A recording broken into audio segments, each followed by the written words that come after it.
from Disrupt Media. Thank you. I need that. I'm gonna need this thing. Check. Can you hear me? Yes. All right, good. Because I tend to get loud, so this will be good. I'm not gonna say thank you for being here. I got told once, I thanked a crowd of 2,500 people, and someone came up to me afterwards and they're like, you can't thank people for coming.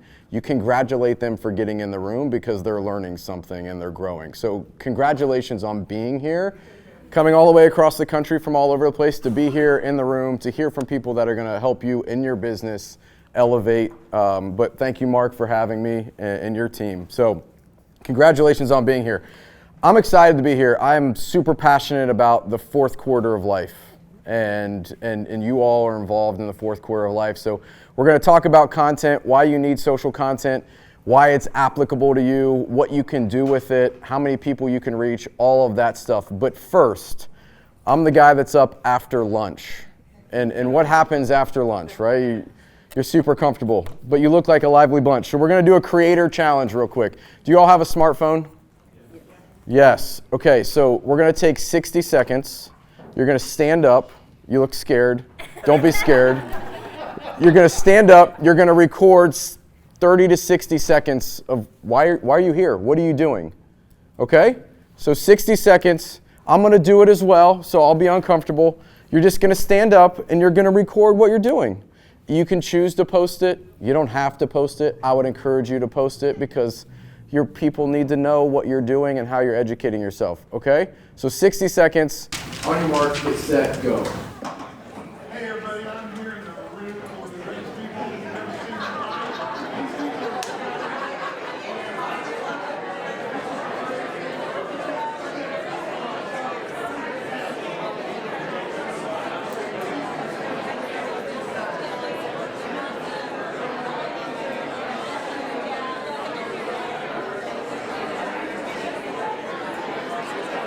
Build relationship and build community and get the service that they need.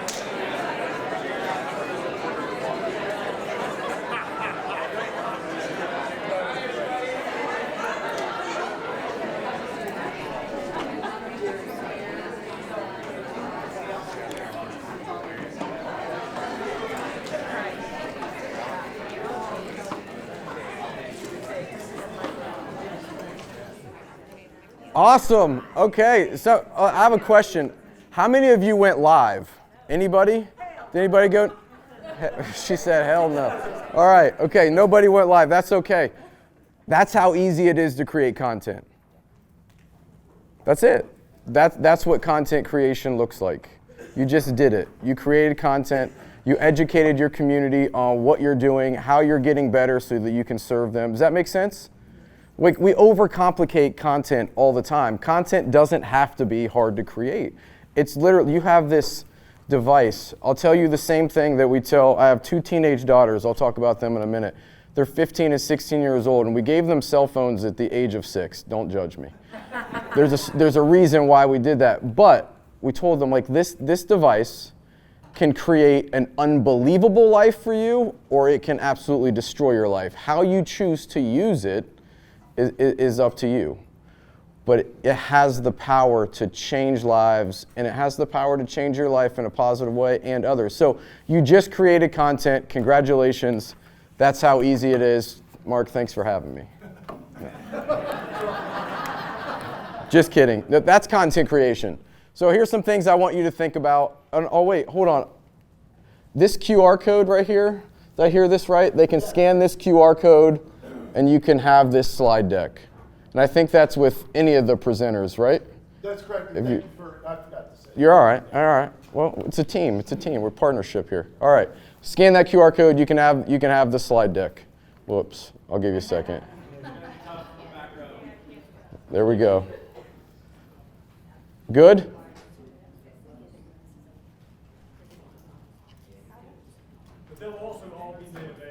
There you go. They'll all be made available as well. Okay. So, all right. So here's some questions that I want you to think about through this next 30, 45 minutes. What is content? I'm going to address all of these things, but be thinking about them as well and how they apply to your organization and what you're doing in your community. Why will it benefit me and my business? How do I market like this? Why being different and standing out is vital? Examples of content marketing, and then why you need to be consistent with your marketing. So, question, how many of you personally use social media? Majority of the room. Awesome. With your organization, how many of you have a business presence with your organization? Most of you. Excellent. Where are you dominantly creating content and engaging? Anybody, yell it out. Dominantly Facebook? LinkedIn, good. Excellent. So like it really makes sense, Facebook, right? So if we're going to look at your most profitable consumer to market to, it's going to be 45 plus, right? Dominantly women? Yes? Yep. Adult children? Yes. I know historically a lot of your marketing or a lot of your relationships or referrals has come through doctors, not through direct to consumer, right? Awesome. We'll talk about that today and the value of creating content to the consumer. But Facebook makes a lot of sense. Instagram would probably be the next most, the network that makes the most sense because of the demographic that's there. If we look at Facebook, 75% of consumers in the United States over the age of 45 are daily active users on Facebook. So the largest percentage of your core demographic that's making the decisions is active on Facebook. You need to be engaging them there. Instagram, it's about 48% of that demographic. TikTok, it starts to go down a little bit, but how many of you are on TikTok as just a consumer? Awesome. Do you consume content from hospice nurses? There's a few that create really, really good, like Hospice Nurse Julie. Anybody? Yeah. Right? So, but look, there's nothing that makes Julie any different than you in terms of how your organization can create content and the questions that get answered. Make sense? All right, so what is content? Content is any form of media you create to help spread a message, brand, or idea. It's just what you're putting out. It could be an image, it could be a video like you just created. The reason that we push short form video content and having you create video versus just an image is video gets 75% more engagement. So think again about the way that you consume. Here's the cool thing, like most of you are the demographic that you're marketing to. And in a lot of rooms, I'll ask questions like, how many of you are running television campaigns? And people will raise their hand and they're really proud about it. And then I go, well, when you watch television, how many of you watch live television versus, or how many of you are streaming the far majority of television you watch versus watching it live outside of sports? Let's just do that. The far majority of content that you on a TV is streamed or recorded. Yep. And so I'll have business owners that raise their hand and they're proud of that, and then I'll go, okay, but you just spent $30,000 on a television commercial that you don't even watch yourself. Does that make sense? And I'm not saying those things are bad. One of the most profitable marketing things that we do as a business is we do fax marketing. That sounds crazy. But the business owner that I market the most to has to have a fax machine because they send death certificates and they can't do it electronically. So we use fax. I'm a fan of whatever works. But content can be created on any type of platform. Makes sense? But online allows you now to be able to create at scale, and it's massively cost effective, and we'll go through some of that. But you can create and document, you create content that educates, you create content that entertains. Creating content that documents, that's really what you were just doing. In that 60 seconds, you were documenting where you're at and what you're doing. Very easy. I typically have a camera person that follows me around and documents everywhere that I travel and what I do. But they told me there'd be video here today, so I didn't need to do that, and there's video here today. So document what it is that you're doing. Your team can document what they're doing day in and day out and answer some of those questions that families have. You can educate through that. Educating builds relationship, and there's value. So what content makes sense for you and your business? I'm going to make this really, really simple because we can get very tactful in this and it would be overwhelming. But you can create content, you have to create content you can actually create. Meaning, using this device. You can create high definition 4K video, high def pictures just using the device that's in your front pocket. You don't always have to have production style quality cameras and things. There's value in some of that with certain content, but documenting the day-to-day, answering simple questions, you can do this all on a device. We create hundreds of hours of content as a company every single year. I haven't created any content in the last 3 years that wasn't recorded on a smartphone. Crazy, right? But you can use this device. So you got to create what you can actually create. You got to create content that people want to consume. So when we're very close to our business, there's a lot of technical things that you could talk about that is not going to resonate with the consumer, right? The reason that a lot of you follow Hospice Nurse Julie is because she answers the easy questions that consumers frequently ask. You don't hear her talk a lot about medical terms and different things of that nature, right? So creating content that people actually want to consume, and then create content that builds a relationship. Would you say that your business is relationship driven? A lot of head shaking, yes. How many times in a marketing conversation have you talked about relationship? We don't do it, right? Relationship is why a family chooses hospice. Relationship that you have with a doctor is why they refer your hospice organization. Relationship drives your business. Can we agree on that? Mm-hmm. Love it, love it. All right, so why do you need it? You need content because your community lives online. All of you, just raise your hand that you're engaging on social media. You're no different than your community. You're there. It's the water cooler. It's where we get our information fast. We live in a society where we want everything on demand. We hear about something, we want to go find out about it, we immediately go online, we consume it. If it doesn't come through our news feed, it's why Facebook gets a bad rap sometimes, is because that's where we get our information from. We don't watch the news as much anymore. So being able to engage your community where they're at, that's the water cooler. I don't know how many of you have a water cooler where everybody gathers in your organization to share. I don't even know if the water cooler exists anymore, but this is the new form of the water cooler. This is where we hang out. Relationship. I'm sorry. I do live in Arizona. Okay, I love it. I actually live in Scottsdale. Yeah, so I do live here. But yeah, the water cooler. That's where we communicate. That's what digital marketing is. It's where we can have those one-on-one conversations. Shake more hands, make more money.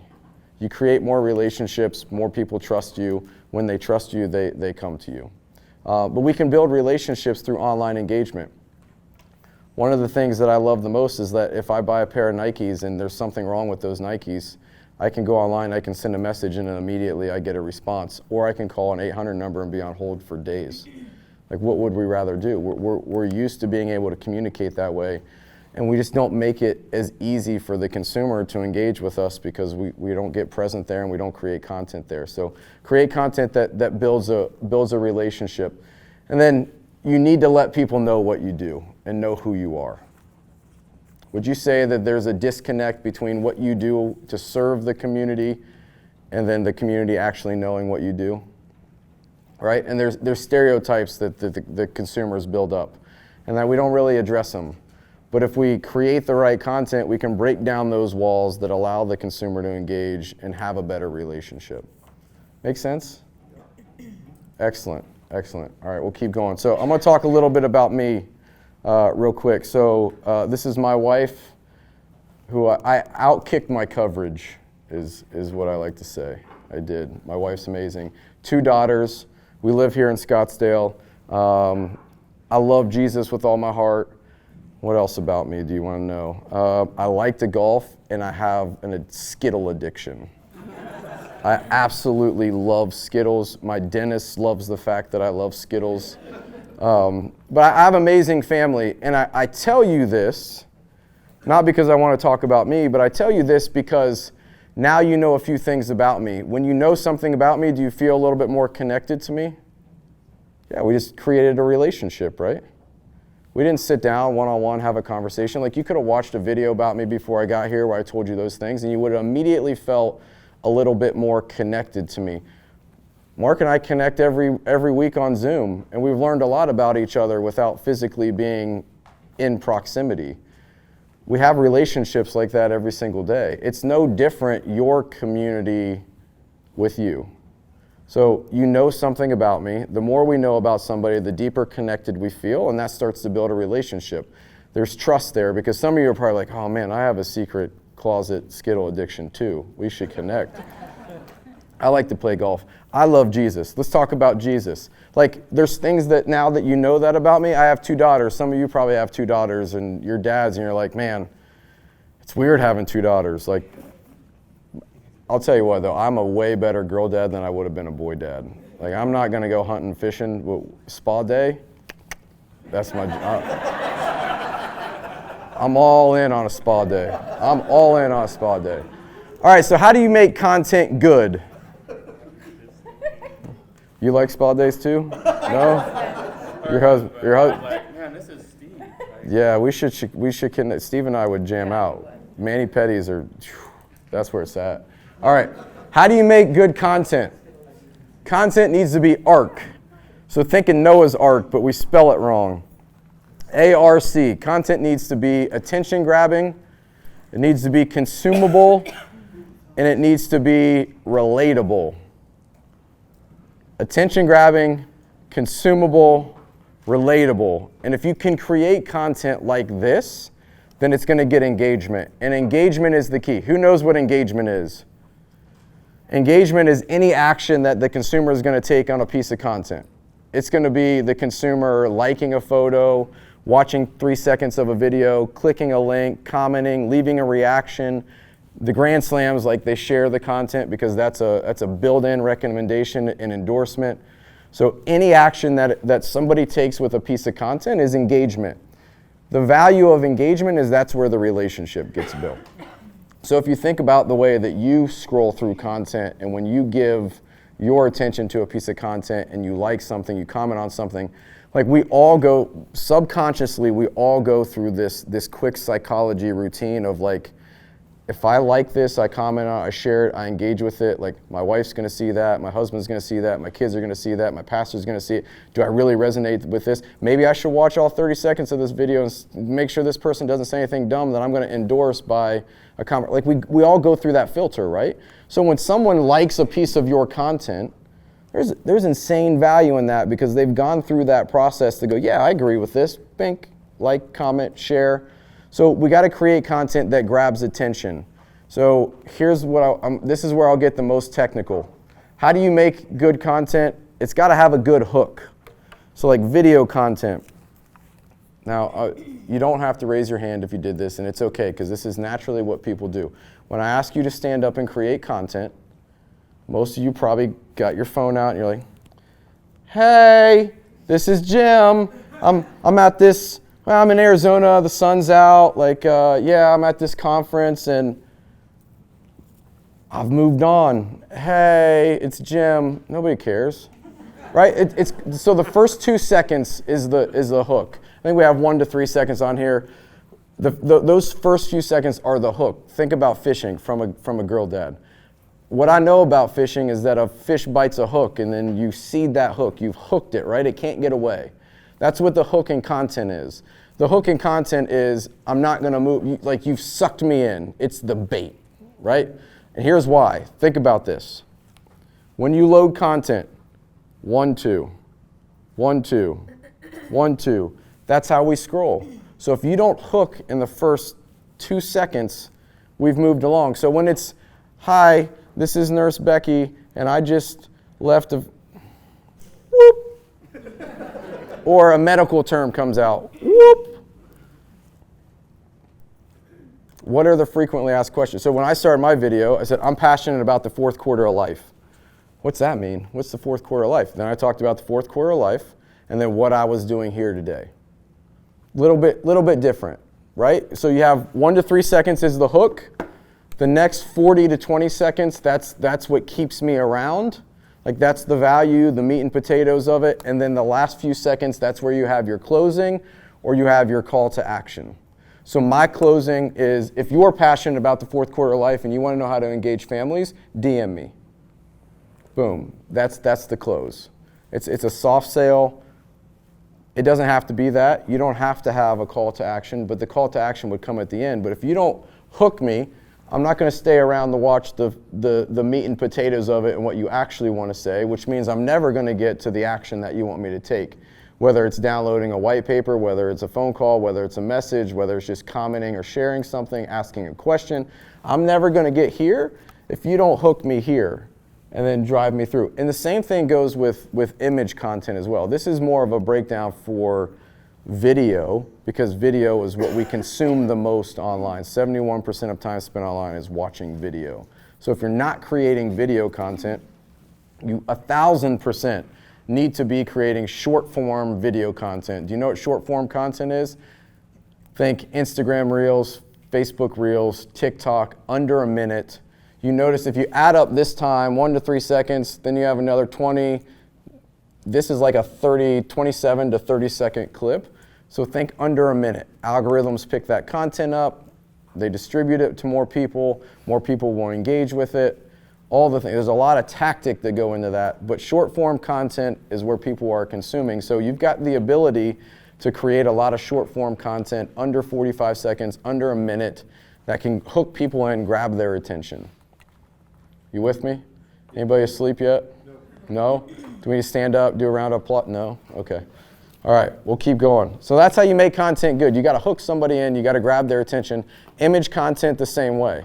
You know, your caption that you have with that image, the text that you have with that image, that's really the hook. The image needs to have somebody that is a familiar face, right? It's really easy to go on like Stock Photo or one of these free stock photo websites where you get the old gray-haired couple that looks like your consumer, and then we use that. It's okay if you've done that. Like that's the natural default. But when you can have real people in your organization, your nurses, your social workers, your team that are actually engaging with the community, they're out in homes, they're in your facilities, that's who you're building. They're building the relationship with the families, right? Like my experience with hospice, my wife's grandmother was on hospice and was in a facility for a week. My oldest daughter, actually, if you set her down and said, what do you want to do when you grow up? She'll tell you she wants to own a bougie senior living facility. And I'm like, what does bougie mean? She's like, Louis Vuitton sheets. Like, she's like, it's going to be expensive, but people are going to want to be there. And I'm like, why do you have this passion? She was 4 when my wife's grandmother was on hospice. She was in a senior living facility first and then on hospice. And she said, when I went to see Grammy Great, she was like, I just felt like she was forgot about. And she just laid there, and we were the only people that came to see her, and it was really sad. And I feel like at the end of somebody's life, they kind of just get forgot about. I'm like, all right, well, I can't argue with that. All right, let's figure out how to do it. So you have the opportunity to engage people in a moment in time where you can radically change the experience that they have. Don't you feel the responsibility to connect with more people so that they're in your care versus someone else's?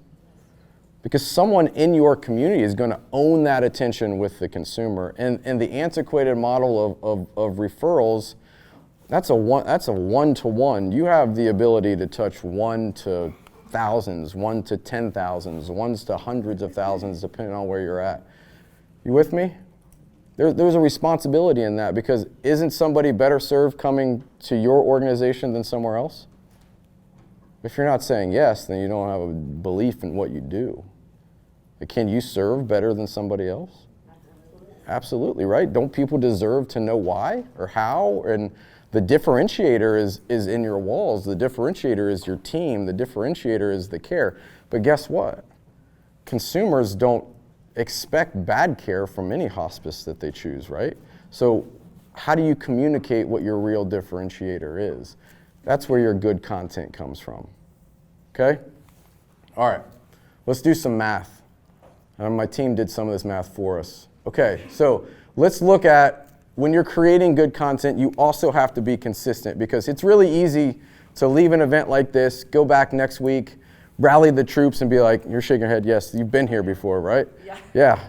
Me too. I'm still motivated last week when I came. I'm just saying I know what you're talking about. Yeah, so you'll go back and you'll be like, all right, this really weird dressed dude talked to us in Phoenix, and he said we needed to create content. So you're going to create content because you're the youngest person on the team. Sound good?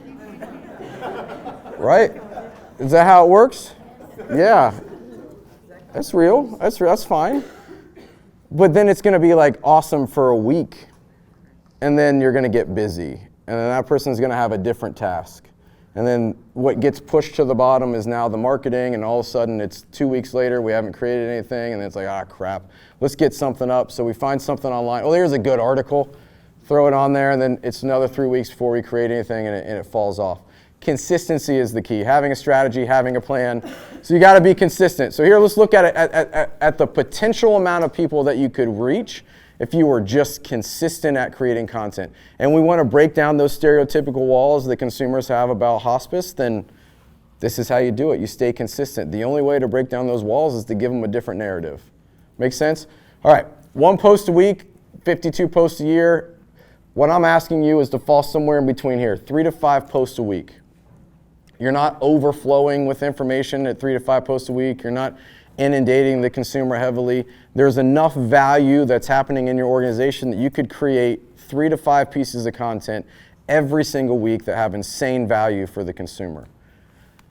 If you did that, if you created 3 to 5 posts a week, and the average post from a business that's actively using Facebook will reach about 1,500 people, depending on population. So if we look at just the averages, about 1,500 people. So if you post 3 times a week, you're going to reach 234,000 people a year.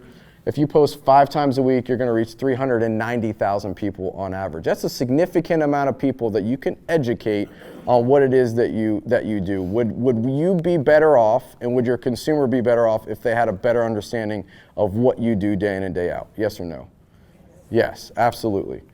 Cool. So would you rather have a football stadium with nobody in it, a football stadium with 78,000 people in it, or would you rather post 5 times a week and have a football stadium with 390? That's what 390,000 people look like. Pretty wild, right? So I did a little bit of math, and I can't do it in my head, so I have a calculator here. Mark said there's about 40 organizations, give or take, that are represented here. So if you all go back and you spend a year creating 5 pieces of content every single week, collectively, you will engage 15,600,000 people. Woo! Love that. Is that amazing? Yes. That's a lot. That's awesome. If you could put 15,600 people in a stadium, or not 15,000, 15,600,000 people in a stadium and have a whole day to tell them about what you do, would that be valuable? Yes. You've got the ability to do that collectively. Just this small room of people could influence 15,600,000 people in the next 12 months around what you do day in and day out, and what your team does, and how you serve. Gosh, man, that's impactful. That's insanely impactful. Why are you all looking at me like, huh? That's exciting. Yeah? Woo! Come on. You want to change lives? You're changing lives every single day, one-to-one. I could never do what you do. That's why I'm so grateful to just be here, is because I couldn't do what you do day in and day out. It takes somebody that is way more empathetic than I am. I care about people, but what you do, this is my way to be able to touch 15,600,000 people is through you. So if I give you the right information and I get you excited, then maybe you'll go back and you'll start creating and you'll start doing these things, because you want to change an entire profession, you want to change an entire industry around what people think and how they engage and see what you do. Collectively, you can do that. And it's not really that difficult. All the knowledge of the content that you need to create is out here. It's just, how do we get it out? What's the right plan? What's the right strategy?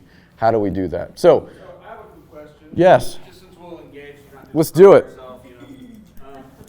So part of this is motivation too, right? And so when you start off on social media, a lot of the issues, maybe not a lot, my self-perceived issues is, come up with some great content, you post it, and you get Nobody likes it. 19 engagements. Yeah. It's like, so how do you get that 1,500 number?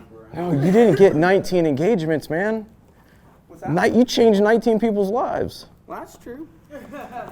And those 19 people were telling how many other people that, hey, check this out. Hey, check this out. Hey, I learned this.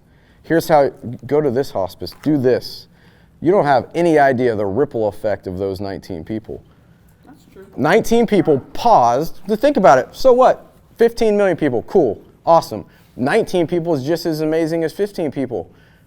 You literally, if there's one person out of those 19 people that make a different decision and their family's better served, think of the number of people in that family that are now blessed because you made one piece of content, took 2 minutes to do it, and 19 people engage with it. I will tell you, when I post an article, that'll be 2 people.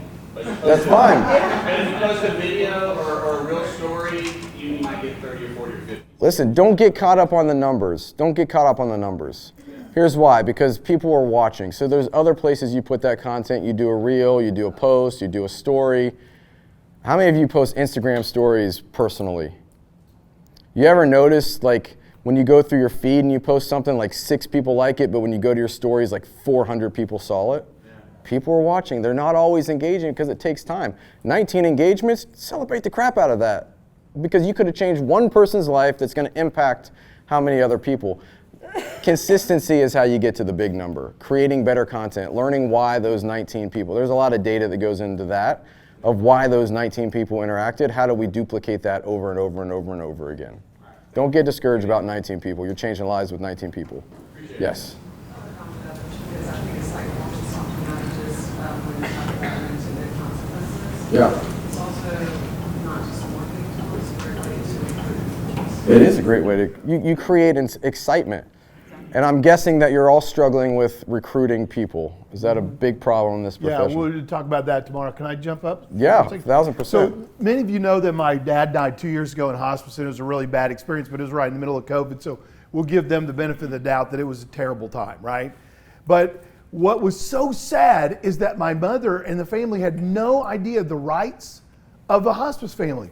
They had no idea what to expect. So for 2 years now, I've been doing a post about every week called Simply Hospice. And it's simply designed to tell families in the community what is hospice, what does a hospice do.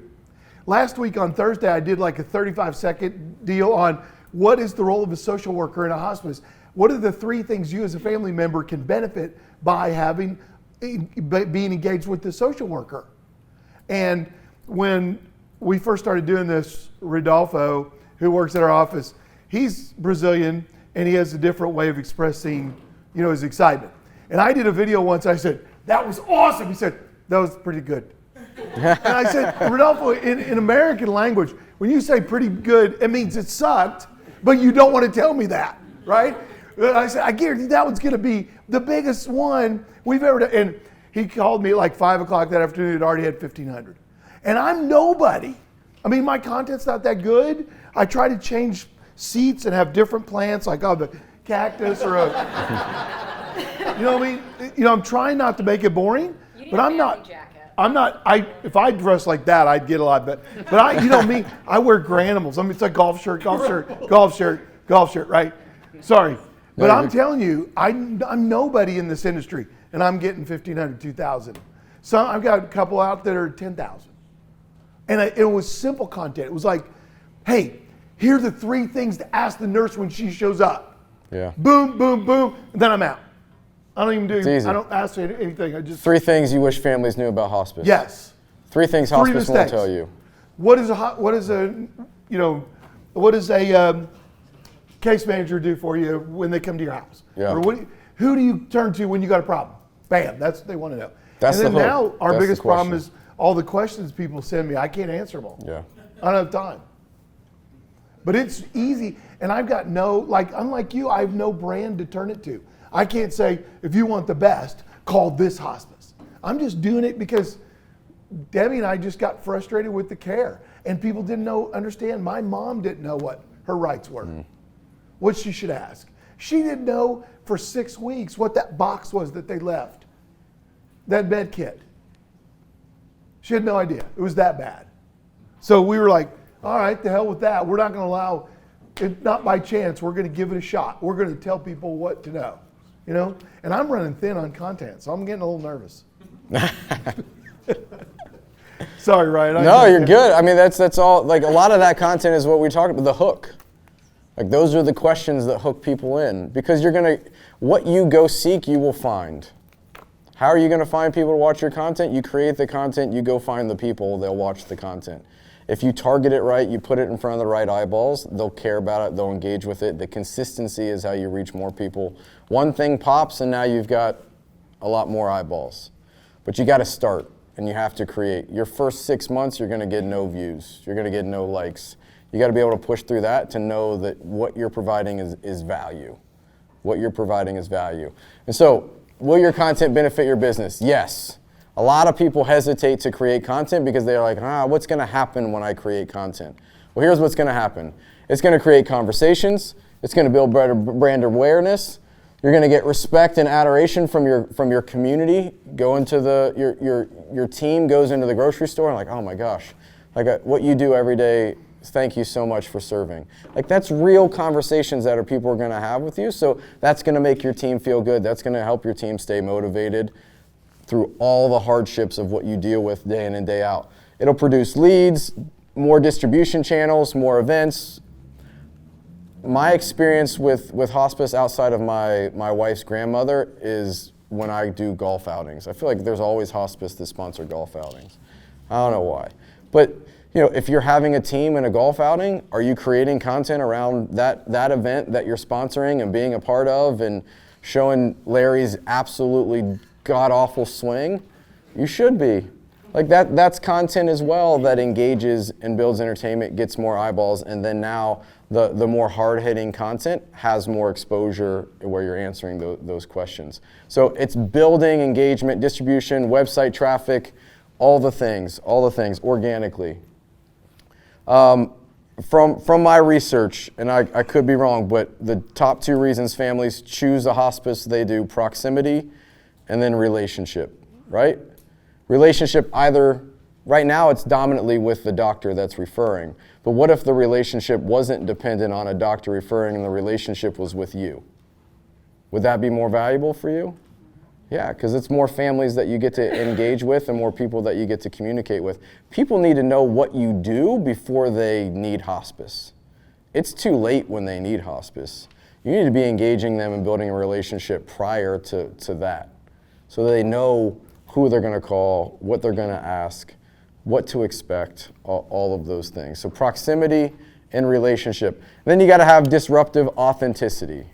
Authenticity is a core value of mine. So I'll show up to publicly traded companies and have conversations and look like this. Everybody else is in a suit and tie. This is just, I think when I showed up to meet Mark, I had bungee pants on and a blue t-shirt.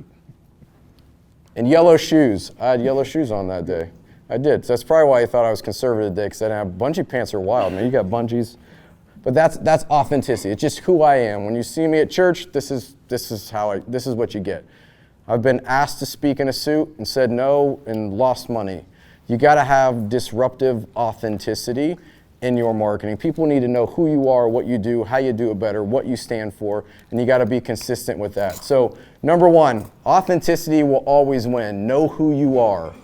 Know what your brand stands for. Know what your team stands for. Know what you stand for. What are your core values?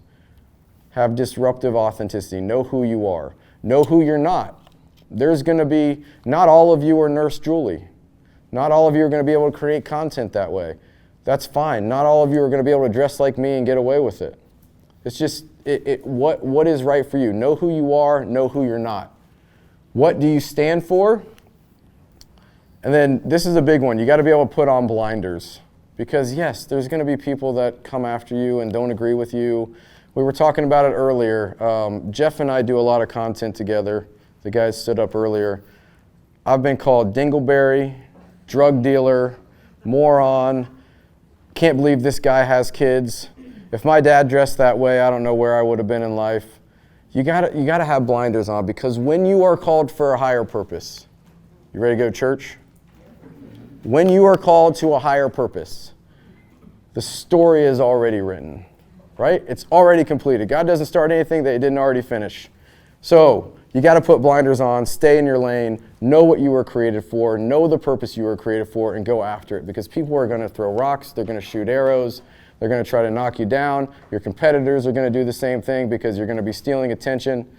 You got to have blinders on, not worry about the hate, and keep pushing through because the purpose that you were called for, the reason that you're in this profession and you serve, is at a higher purpose. You literally are available 24 hours a day.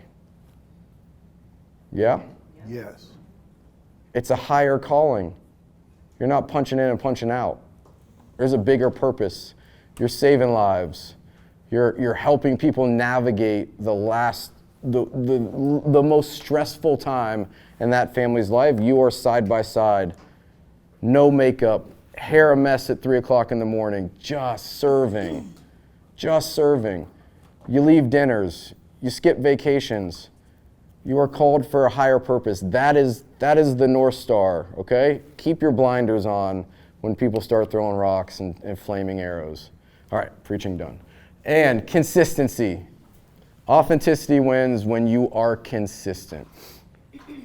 Your content maps who you say you are. When families get to experience your level of care, it matches what you say that you do. That consistency, that's disruptive authenticity. And that is all that I have. Do we have time for questions? Yeah, we've got time for some questions. Cool. Yeah, let's take some questions. Awesome.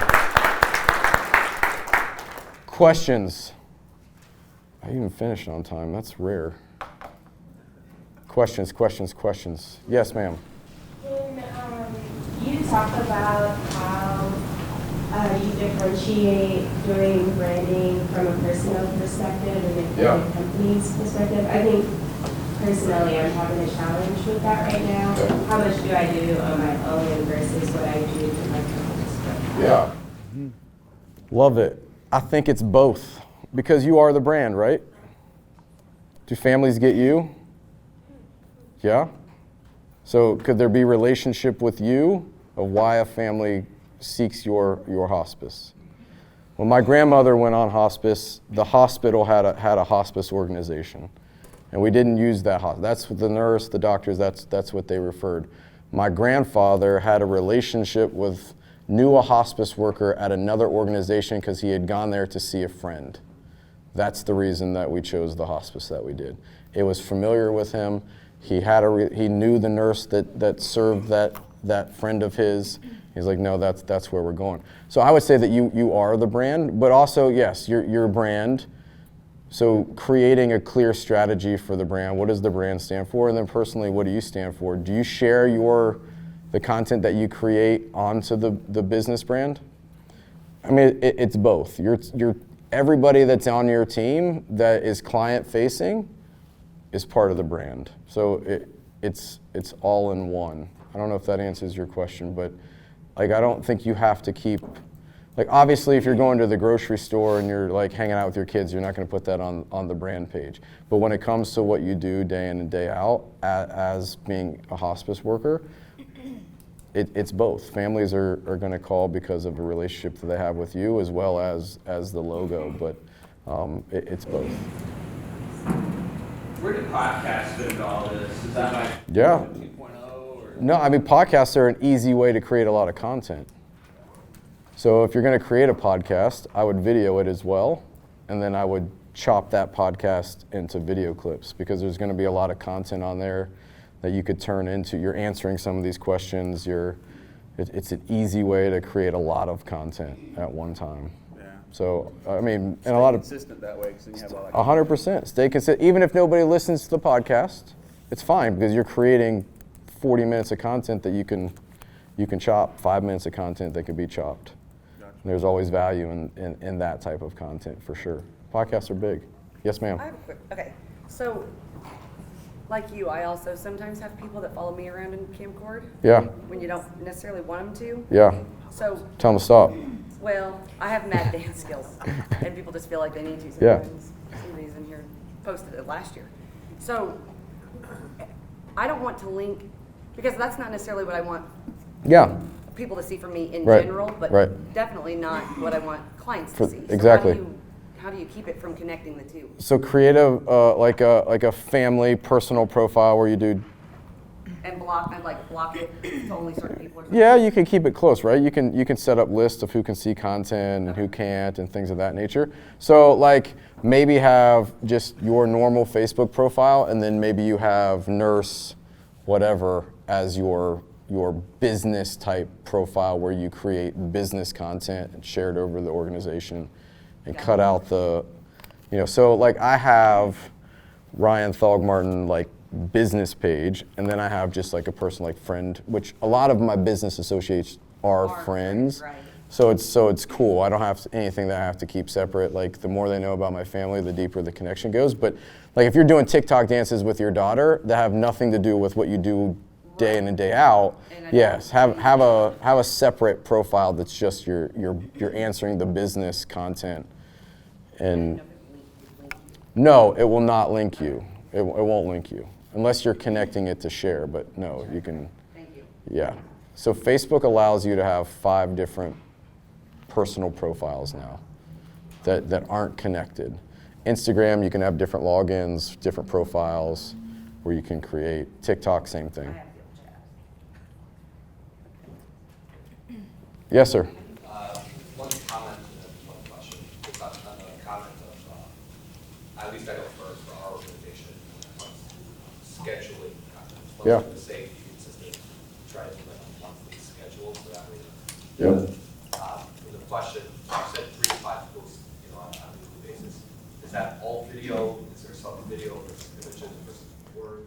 Mixture of everything. Like test it, see what gets most engagement for your organization. If you can mix content, so the algorithm will serve different types of content to different type of people. So if you don't watch a lot of video, you're not going to see a lot of video in your feed when you scroll through. So if you're someone that just clicks on a lot of news articles, then you're going to see a lot more articles. So mixing up that 3 to 5 posts in terms of content, I would definitely, out of 3 to 5 posts, at least one of them should be video. Because video is going to get more engagement overall. Posted as a Facebook Reel. Reel has massive distribution. Right now, the algorithm's kind of wide open. You'll get a lot of eyeballs on it, but mix it up because the algorithm will serve up what somebody engages with the most in their feed. If you want to test it and you don't ever watch video, the next video you see on Facebook or Instagram, like watch 10, 20 seconds of it. You don't even have to engage with it. And then scroll, leave, come back, you will see a tremendous amount of video content. So the algorithm will play to what you engage with the most. How do you balance, because in the day of social media, I totally agree, but I think some people have been apprehensive because people got in trouble because the more it's out there, the more you're posting, really controlling that content and making sure you don't expose the organization. Sure. appropriately. Yeah. How do you work with organizations to make sure they balance those two? You got to have a strategy and a plan, a clear direction of where you're going so that there's no question about the content that's being created. So if you have the right strategies, think of the strategy as like the foundation of building a building. You create the strategy, use data to influence the strategy. Here's what we know. Here's what we know about our consumer. Here's how they've engaged in the past. Here's where they've come from. You have a lot of data about the consumer. Allow that to then influence a strategy, and then the strategy influences the creative. And when you have the right strategy, now you have, like he said, a content plan.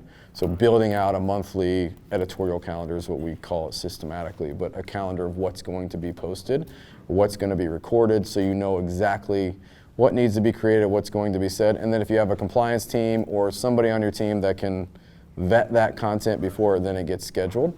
But when you have a clear plan and it's not just fly from the hip, open the phone, create a piece of content, like you can have that part of the strategy of like, okay, Nurse Becky, when you're going into the home, like here's the piece of content we need you to record today. And then somebody watches that to verify and all that stuff. But yeah, having a clear strategy is the way to do it. Yes, ma'am. In regards, I think you were saying that if you post up to 3 posts a week, Yeah. so many people, would you say reels would be better to post and also your hashtag? Yeah. A lot of tactics. So Reels will get, let's get technical. Reels will get more distribution, meaning that the platform will show a reel to more people because video is going to keep them on the platform longer. guys like me that run ads are happy about that, and then shareholders are happy because there's more money being made. So Reels are super valuable, but again, the algorithm serves content differently to people, so a mixture of all content is valuable. So having stories, having feed posts, carousel posts on Instagram are getting higher distribution right now. So it's testing all of those things. There's a lot that goes into it. Hashtags are valuable. The old days of throwing 50 hashtags on a post and getting crazy distribution doesn't exist anymore. Choose 3 to 5. Look for the hashtags that are trending. So obviously hashtag hospice may be trending, but it may be trending with 30 million posts. You're gonna get lost. So finding the one-off that's like the B-level hashtag that has high distribution but not in the millions will get you more exposure inside of an explore page or something like that. We were speaking about the Facebook algorithms, and in the past, I would copy or paste a post from the business page Yeah. and put it on my personal page, which sucks now because I want my home page. Yeah. And I don't want to always be tied to the business. Yeah, yeah. But it was because I had a bigger following base, there were more likes or Yep. more. Yeah, of course, because your friends are going to engage with your content simply because it's your content, right? So navigating people from your personal over to the business, you know, there's a lot of different tactics, right? People that like your content, message them, hey, thanks for liking my content. You keep me going, like your likes are valuable. I know it's meaningful. Like that keeps people engaged, and then you can navigate them over to, it's a lot of sweat equity, right? It doesn't cost you anything to engage with people one-on-one, but it just takes time. Yes, ma'am. Do you find that there are better times and days?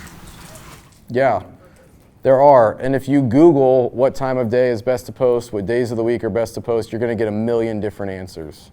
So here's the tried and true answer. Test it. Seriously, it's like I know when I was living East Coast 2 years ago, if I posted at 10 a.m., I got a lot more engagement than if I posted at 11:30, noon, 1 o'clock, and then I got more engagement 4:30, 5 o'clock in the evening versus 7, 8, 9. Here, those times are very, very different. I don't post a lot in the morning because it's midday East Coast where the majority of my following is, because that's where I used to live. So it literally comes down to testing, but there are absolutely different days of the week that are best to post, times of the day that are best to post. We even get down to like the type of content with the exact number of characters on certain days, certain times. Like there's better days to post video. So if you have software that can measure that type of stuff, there's a lot of analytic things that can be used that we incorporate. But yes, there are better times of the day, better days of the week, and it changes constantly. So it's a lot of testing and measuring to really drill it down. But that's how you can spend less on the platform and get higher distribution is right time of day, how you edit content, the number of cuts, captions, a lot of different things. Yes. So if theoretically, if we were to hire your company, do you manage that, or do you come in and teach us how to? Am I allowed to answer these questions? This is no selling zone. So. This is a no sale zone, but yes, you can answer that question. I can answer that question. question. Theoretically, a client could, you know. Okay, theoretically, a lot of different ways. We could create and distribute. We could come in and just do a strategy. We could come in, do a strategy, help create and distribute. A lot of different ways. We could help a strategy and then just consult your team and educate your team on how to do it on a monthly basis, and a lot of different ways. But yes to all of that, theoretically. You taking the mic from me? Yes. Okay. Thank you, brother. Thank you Thank so you. much.